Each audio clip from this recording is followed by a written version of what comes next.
नुकसान प्रचंड झालेलं आहे अवकाळी पावसामुळे। रब्बी पिकाचं नुकसान झालंय, उन्हाळी धान प्रचंड नुकसान झालंय।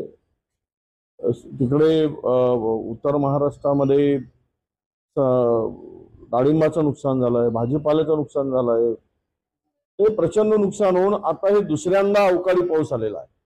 पहिल्यांदा आलेला अवकाळी पाऊस आणि गारपिटीमुळे झालेल्या नुकसानीचे पंचनामे अजिबात सरकारने केले नाही, तसे आदेशही काढले नाही आणि अद्यापही कुठल्याच प्रकारचे आदेश दिल्याची माहिती आमच्याकडे नाही।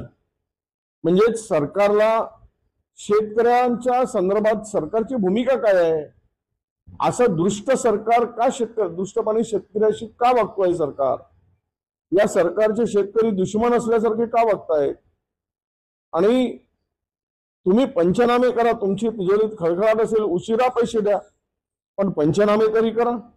किती नुकसान झालेलं आहे, शेतकरी बांधावर जाऊन ओरडताय, रडतोय, त्याच्यामध्ये त्याला चिंता लागली की माझं आता हातात आलेलं पीक सगळं चाललेलं आहे आणि सरकार साधे पंचनामे करायला सुद्धा तयार नाही।